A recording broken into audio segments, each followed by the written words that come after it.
Bé, benvinguts a tots i a totes al 20è Congrés de Metges i Biòlegs de Llengua Catalana.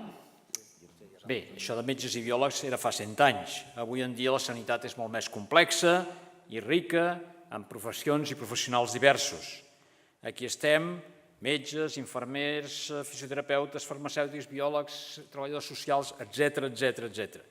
Jo mateix, com s'ha dit, soc economista i em considero, en canvi, molt sanitari, perquè he passat els meus 40 anys professionals en aquest món que estimo i aprecio.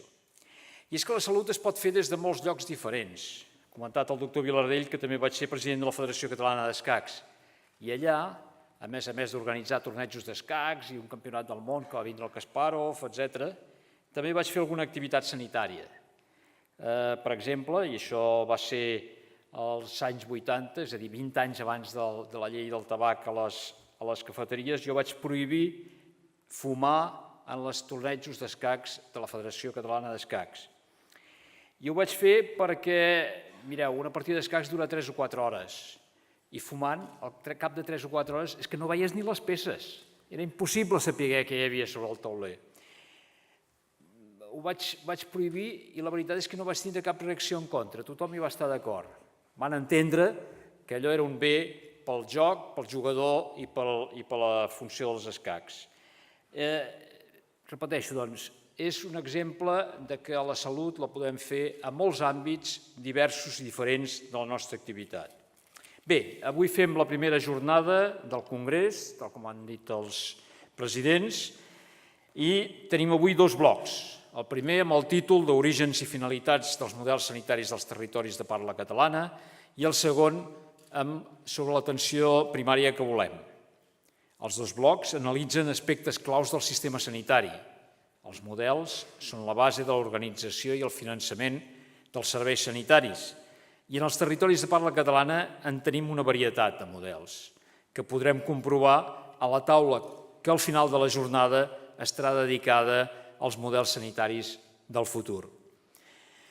Aquest matí es desenvoluparà el bloc 1 en 3 aspectes molt importants: com els models sanitaris conviuen amb la sostenibilitat del sistema, el paper del pacient i el rol dels professionals.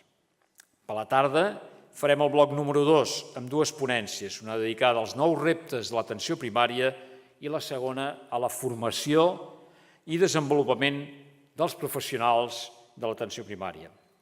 En paral·lel amb aquestes ponències hi haurà presentació d'una sèrie de comunicacions amb temes molt específics, molt interessants i amb experiències molt concretes.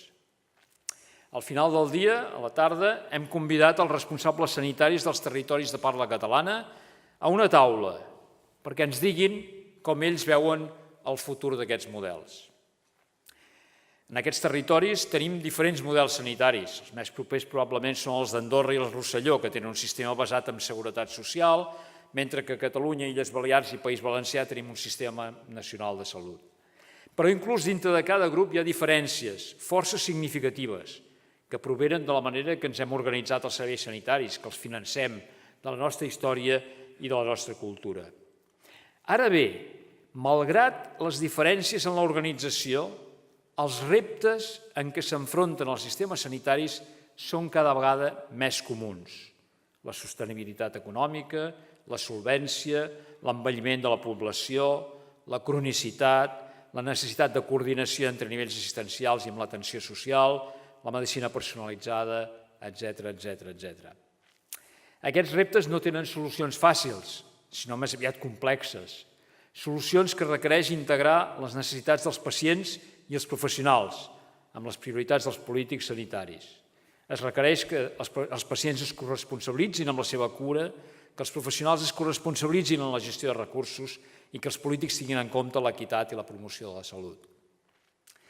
La majoria de congressos avui dia són d'especialitat i moltes vegades de superespecialitat. En canvi, aquest congrés, el Congrés de Metges i Biòlegs, ens permet un foro com el d'avui, on diferents professions i professionals que compartim la mateixa llengua puguem debatre en un sol dia tots aquests temes d'actualitat.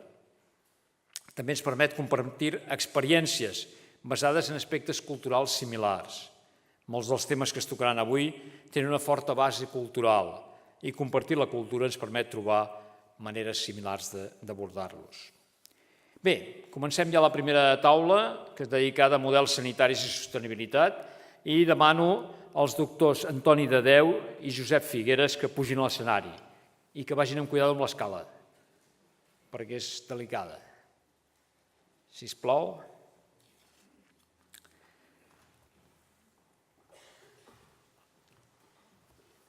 Endavant. Gràcies. A la meva dreta està el doctor Figueres, més enllà el doctor Dedeu. Jo us presentaré el doctor Dedeu, ell és el que presidirà la taula i presentarà el ponent. El doctor Dedeu, perquè el coneixeu una mica, també és manresà com jo, és metge, és especialista en atenció primària i en formació en gestió sanitària. Actualment és el director de l'Agència de Qualitat i Avaluació de Tecnologies, AQUAS, de la Generalitat de Catalunya. El doctor Dedeu és molt viatjat, ha treballat a Escòcia i a l'OMS i en diversos països d'arreu del món i viu actualment a Leeds, Inglaterra.